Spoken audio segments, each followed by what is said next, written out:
Politricks watch. This is Sir P. Now today I'm going to be talking about two things. The first one will be one of West Kingston's most wanted 87 has been killed. Killed by other 87s. They go on here about it. Next thing I'm going to touch on is something missing at the papers. Prime Minister Umber say the Irish Defence Force, well, quote unquote troops, right, is prepared to go to Haiti, to help deal with the situation over there, so, the ongoing violence and the gangs taking over communities and all that. Definitely could talk about that. But could start off with Anthony Clarke. This is the youth that went viral after the JCF posted him on them Wanted Wednesday, I think it was, and them even shout out his $1 million smile. Based on reports, there was a flash flood warning put out immediately for the KAJ headquarters because the girls them wet up. I mean, fear is fear. The man are the type of teeth them where people pay money to get. Right, so as them say, you can't hate the player, you hate the game. Well, after being wanted in a Kingston, West Kingston to be precise, right, police can't find him, put it out saying wanted. Turns out he was hiding, right, up by a place they called Constitution Hill. In case you don't know, that was one of Dark Paw old stamping ground. Right. It kinda out the way. So 87s use it for lay low. Right. Very difficult if you don't know what you do for us to go there and say I look for the man. Plus they not really expect say 87 that is wanted from West Kingston, right, all the way up there. So this type of arrest only happen with intel.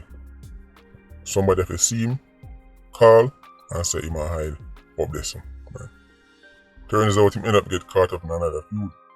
Since he's been laying low, well he's supposed to be laying low, but again the 87s we're talking about, well based on which part them kill him, it is more likely to be the man them in the community that is having them, internal problems and him and man issues, right, that them get him out. Because while it's not impossible, it would be an extremely risky journey for people from out of town, right? So them a drive or this so for kill him. Them that need some kind of help internally, anyway look on it. So is it an internal man kill him themselves or internal people run the program for people from outside come kill him? 87 normally like go on them kind of out of town quest unless them have inside help. So Anthony Clarke, aka $1 million smile, is dead. You see, the police then put out same wanted, double murder, tell himself to come in, he didn't. But it turns out he won't be going before the legal justice system. Instead, he go before the illegal one. You see, in the legal justice system, if witnesses turn up, right, or this piece of evidence missing or whatever, right, bust case. But in the illegal justice system, people know say you, and your lawyer can't help you. No activist can't help you. And when you get tried and found guilty in the legal justice system, and a jail you go. Right. You end up on the side of the road like Anthony Clarke, lie down, car just a drive past, like say a roadkill them a look on. And this is the thing there right now. People don't even shop. People just a drive past and a look like, oh, what that? Oh, alright. Let's go there, just keep going. Just another day in Ireland. So I'm gonna say JCF put it out yet, on the media page or nothing, but right, Anthony Clarke is no longer wanted because he's dead. Now we can move into the Haiti situation. I see an article come out, Prime Minister Umber saying that we as in Ireland, prepared to send troops to Haiti to help them deal with the violence, right, what go on in that country. Now let me just say this. The situation in Haiti is serious, right? It's basically another humanitarian crisis. Haiti have a lot of them. Now, gangs have basically overrun the country. Right? The nation was already unstable, now it's even worse. This is what I want to understand. What's going on in Haiti right now is not a case of the country, right, being invaded by a foreign power, right, and where sending a regional task force to get out that foreign power.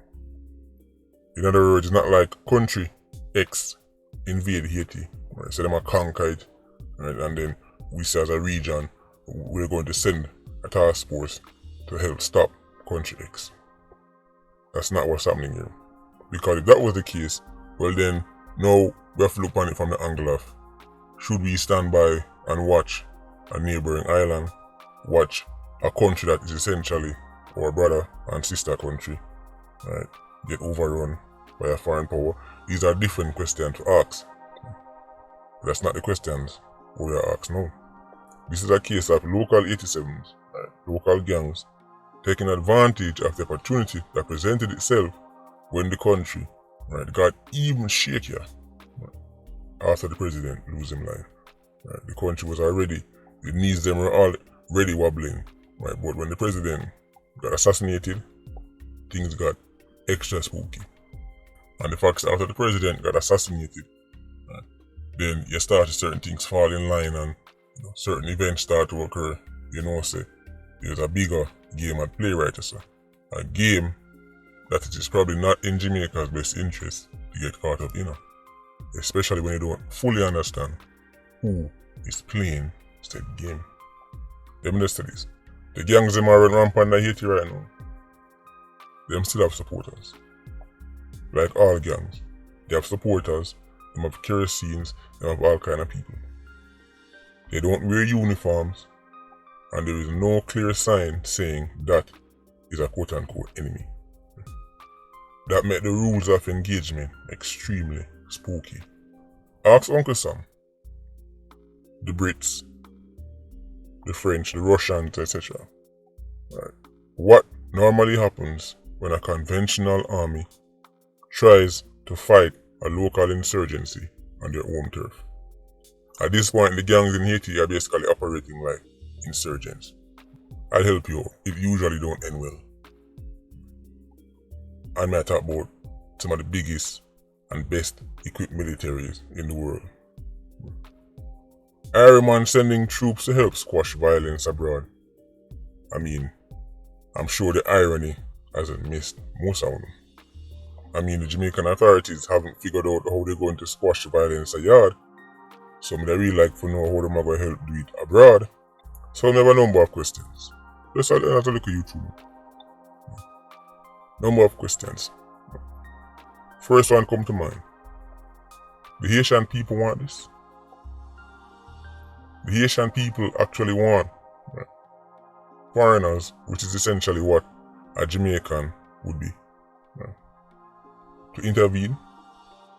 Do they? Notice Mr. Haitian people, because what often happens is sometimes people might be upset with a local group.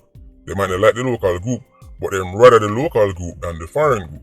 Again, you can ask Uncle Sam about this, the British about this, the French about this, the Russian about this. People are like, okay, we're not fond of the Taliban. But the Americans or the Russians are, we're definitely not fond of them. And sometimes you find people end up stick to the evil with them know. Right. That's the first thing I want to know. The Haitian people want this because if they don't, they will side even with the gangs when them start to certain man and walk around them place with guns in them hand. Next thing more, will it be a case of hand out water and food? Right. Or is it actually going after the gang, as in they're going to be launching operations, right, against, for example, the Haitian clansman? Because there's a big difference. Right. Stand up your son and put up one tent and hand out humanitarian aid. But you're still in a uniform, and that's a complete different thing from saying you're going to Haiti and going on the front foot against Haitian gangs. Next question I have, and this is a big one. Since it's possible that they could be going after Haitian gangs, because them say about quell violence, that sounds like there's going to be some kind of confrontation between Irish troops and Haitian 87s. And the Haitian public at large. Because again, just like with Ariman, you have a gang will be a certain place, you have people in the community who are agents of the gang, Them antagonize the forces, them do this, them do that, kerosene them out in the street.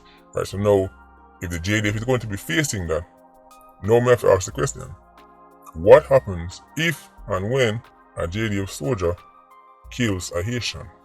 Even if it's a case where it's clear self-defense, you're going to have people who say, innocent youth them kill. Where then kill him from? That's bad enough dealing with your own. Now imagine a foreign army shooting somebody in the community. What happened when the Asian kerosene them start ball out murder? And point on a JDF soldier and start him killing nothing. The Haitian J-Bad, him say him an innocent youth. They shot him for nothing at all. He never have no gun. Because them take up the gun and run down with it. Now it becomes a case of he say, she say. For them word versus the JDF soldier word. Right. What happened when time people say no, them want quote unquote justice? Because a JDF soldier killed a quote unquote innocent Haitian. What happens to the soldier in that situation? Will he or she be given immunity? Or will they face Haitian courts? This is probably the most important question about to me. Remember, there's a language barrier.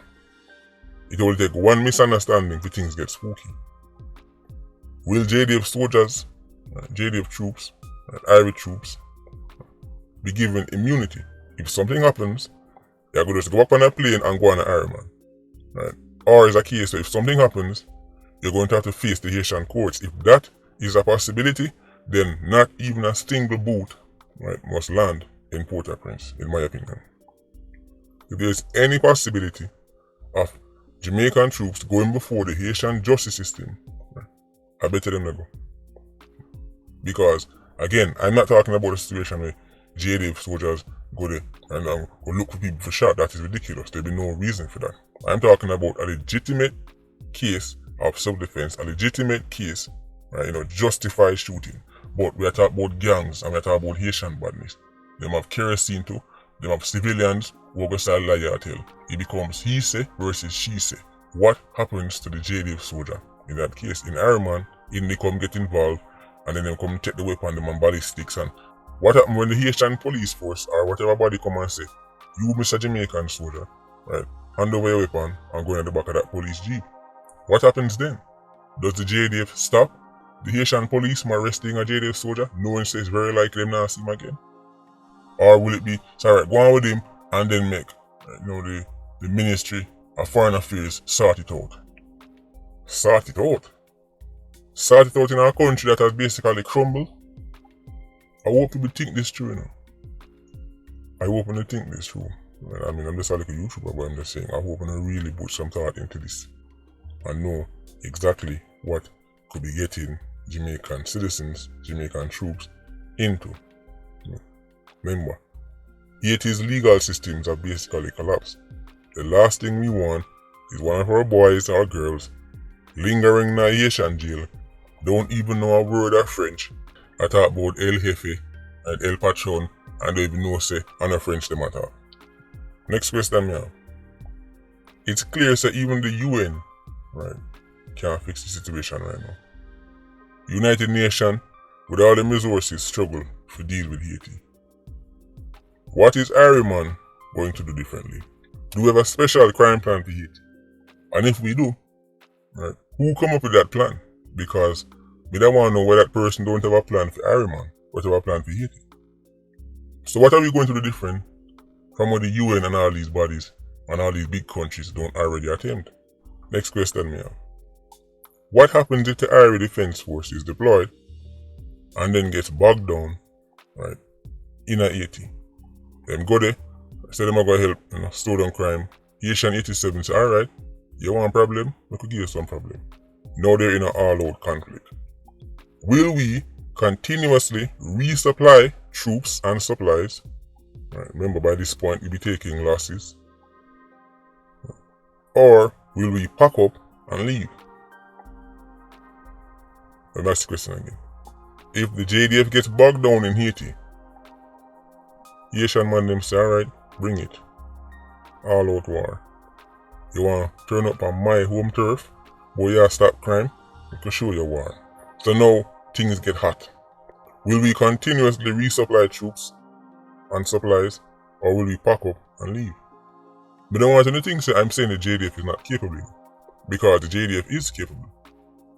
But this is not about capability. This is about history repeating itself. When a conventional army, right, lands in another country to take on groups of, let's just call them insurgents, right, who don't wear uniforms, who don't follow rules, who don't live by Geneva Convention, usually the conventional army takes massive losses. Right. Not only them don't know the place, they don't know the language, but might fight people who know the rules and don't have to abide by any legal code. Right. And already I have spies and kerosene and all kind of people that help them. So in a conflict, rest assured JDF is taking losses. So if that is the case, will we continuously resupply troops, which would mean so we're going to start pull troops from out of areas in Ireland and send them to Haiti, or will we pack up and leave? Here is the thing. The first option, resupply, troops and supplies, that's going to be extremely costly. Right. The most important cost will be lives, but then even they start factoring, right, the sheer cost of resupplying, ammunition and food and keeping that going, right, who's going to fund that? And the second one, the second option, pack up and leave, that is going to be one of the most embarrassing things Ironman has ever done. If you deploy to Haiti, gunshot start fire, man start dead, and you say, yo, I could cut you, man. That would basically be the Caribbean equivalent of what happened with Biden in Afghanistan. When time you see planes are leave and people are run back at it, and it might not be that grand on the scale, but in terms of the optics, it's going to look like Ironman going to Haiti to stop violence and have a tuck tail and runway. And that right there is something we will never, ever live down, at least not as long as the internet exists. I want you to understand this. Haitian 87s are not Irie 87s. Irie 87s will kill you, shot your chop off your head and burn down your house and all them things. But history has proven that Irie 87s are not mentally prepared for actual combat.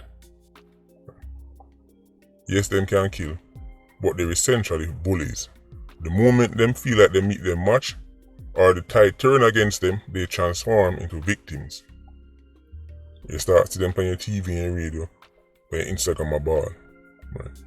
When they're faced with danger or death, right, them start run to human rights groups and lawyers to help. Them run to newspapers about, this one youth from around the corner, I'm gonna know what them do. I'm gonna say, go on, see my mother here, mommy talk to them now. And then the mother come on and say, yeah, true, you know, do nobody nothing and pure balling. That's Irie 87, that they're bullies.